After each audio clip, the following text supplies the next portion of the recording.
Anti-Afro Spengalis. Listen, I wanted to give some feedback to Kip's commentary or discussion that he had on the Smokes channel a couple days ago. So this is part two, the commentary section of the video.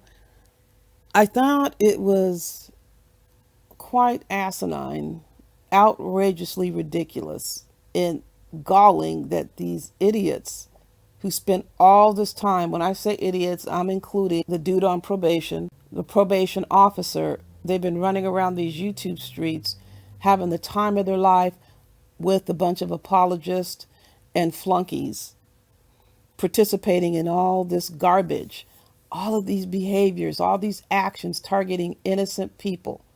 They've been doing this. And these apologists, these co-flunkies, these filthy demons have been right there beside them, just loving every second. But now they're flocking over to the targets of attack, either their pages or going to spaces where their targets of attacks are frequent. And those apologists, co-filthy demons, co-conspirators, they rarely, if ever, visit those sites or those pages. But now they come over with all these questions. Anyone who's a target of attack, it's entirely up to you. But I'm going to say there's no way in hell I'm answering a single freaking question by any of these freaks that were involved with this bullshit. What questions in God's name are we responsible for answering? I maintain none. Do what you want to do. I'm not telling you shit. If you want to know so bad, guess what? They can go ask who? The source. As far as what you're supposed to do as a probation officer, why the hell would you come to us and ask us about his job? Go to him and ask him. That's where you've been going and sitting around and laughing about all the bullshit he's been doing.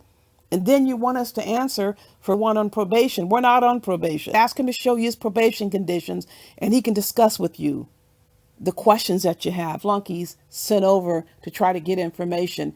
And they always use the same old tired ass tactics, trying to make statements in order to compel or provoke or to agitate their targets into answering questions that they don't have the information.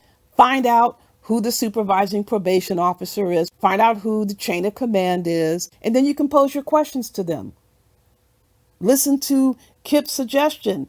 Get on an airplane, take a bus, take a train, drive across town, and go in there and get your information and be a character witness.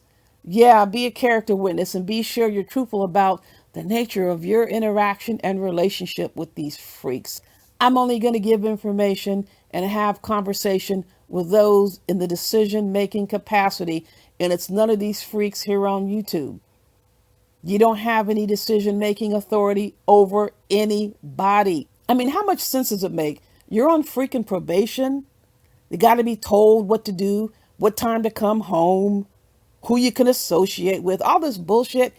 You got to have somebody literally tell you what to do like you're a child because you're irresponsible, but you come onto the internet trying to boss people around like they're going to take your freaking orders. Whoever's stupid enough to do that, you're stupid enough to do that.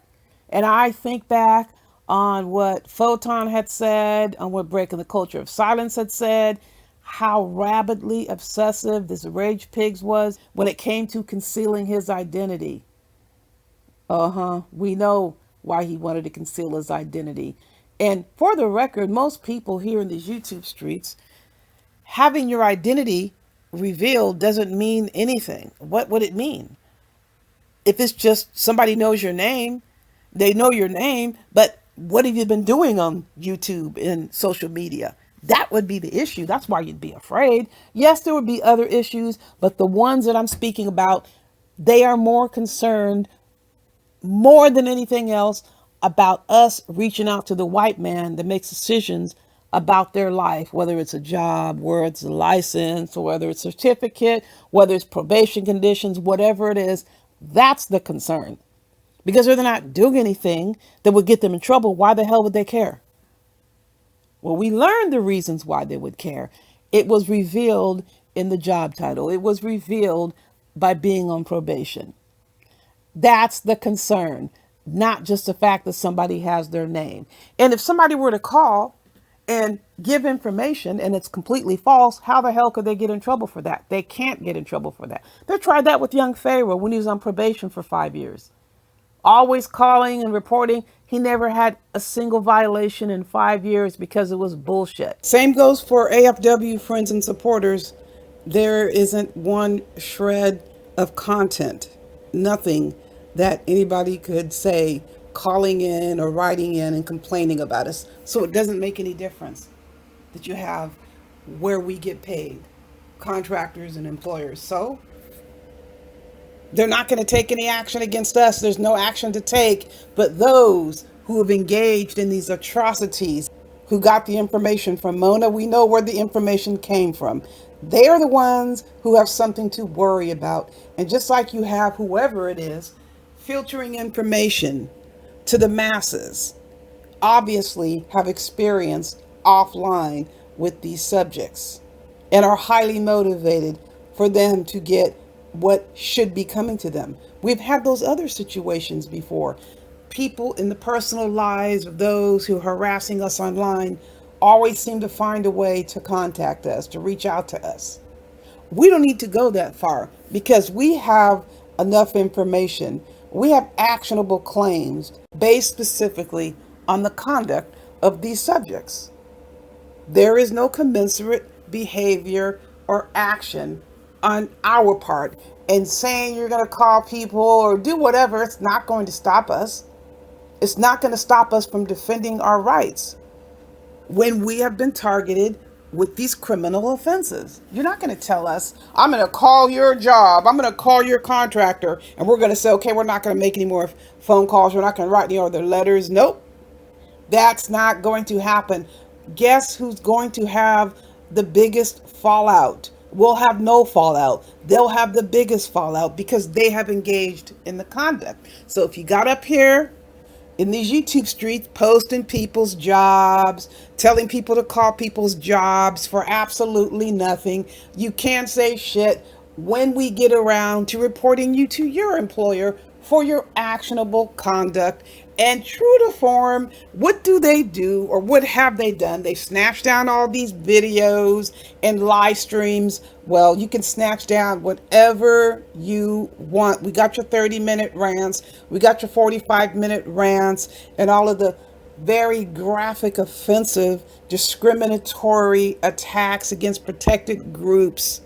Just disgusting beyond description that no employer would want to have somebody working for them once they hear this. And then, yes, in other respects, actionable conduct that is going to result in consequences. We don't have any consequences coming our way because we don't have the behavior that they've engaged in. They know they're in the wrong because they're snatching down all their content.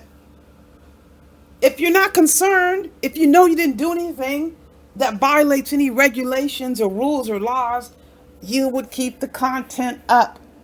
This is not about recycling content or rotating content. They snatch it down because they know it's big trouble. And this is the reason why, for the most part, we never stopped when these pieces of evidence, because it's evidence, comes into us with these statements and these threats and this harassment. We just simply cataloged it. And just because they're laughing about it, they can't impose upon us, this is a joke. No, they're laughing about it. It's not funny in any respect, and nobody can force me or anyone else to take it as a joke.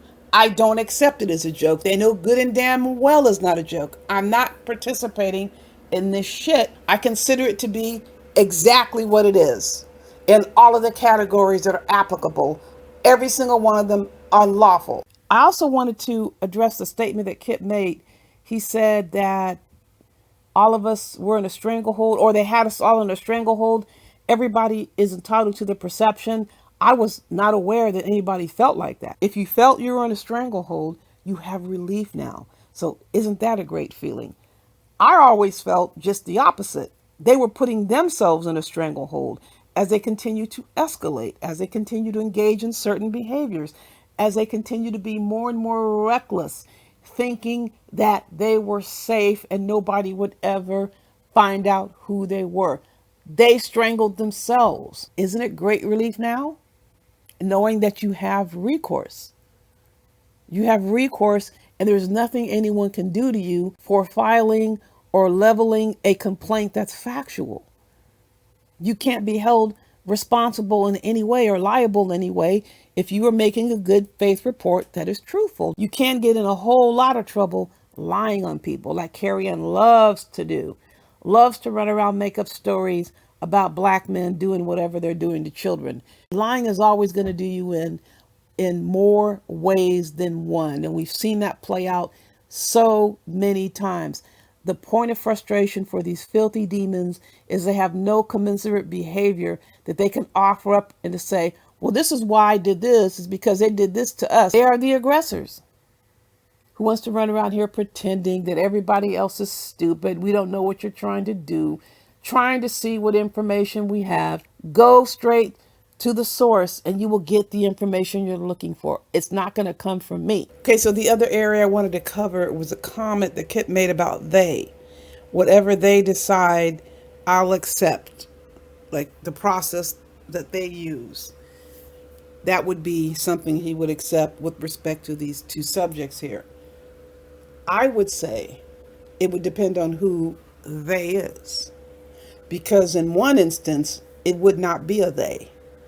In one instance, it absolutely should be a party of one. The situation in Georgia and how probation works for misdemeanors and those on felony probation, there are some differences. There is some element of privatization with probation services. And that tends to have an impact on how information is filtered, but it should not be a they. Absolutely, without a doubt, the situation requires a decision by a party of one. And very clearly, that party of one typically becomes informed by a report that's sent in by probation. So we'll see how that plays out. We know how systems can work. Not everybody does what they should be doing. We know we have this rogue public servant in this other instance. And sometimes there are those who get on the defensive and they feel that if they let something be known, that they'll be blamed. The issue is it needs to be addressed. It needs to be brought to the proper form. There are some things that simply can't be handled by a probation officer or a supervisor. So in one instance, it would not be a they. If the process is followed, it should be a party of one. And we're going to see how that plays out. Is the proper procedure going to be followed? If the proper procedure is not followed, the situation will not be resolved, and we will cross that bridge when we get to it. Now, the other subject is likely subjected to a they in some regard, but when it comes down to the nitty-gritty, there are legal issues involved, and whoever is responsible for the legal protection of whichever agency we be dealing with, it would ultimately be their decision. We're definitely not looking at situations where we're going to accept any situation being pushed under a carpet or rolled off of a bridge or acting like it's funny. It's a joke. These are not jokes. What happened is serious business. We expect the situations to be handled accordingly. Now, accordingly is by what the law dictates. If the law dictates this should happen, these steps should be taken, these steps should be taken. But we're not going to accept is shit being rolled under the carpet. We are giving those who are responsible for these situations an opportunity to do what they need to do as it relates to how this is being addressed. I already gave the suggestions and recommendations to whoever wants to get more information. They know exactly where they can find it. It won't be coming from us. That much I'll tell you. Listen, folks, you know I have more coming your way. In the meantime, buyer beware.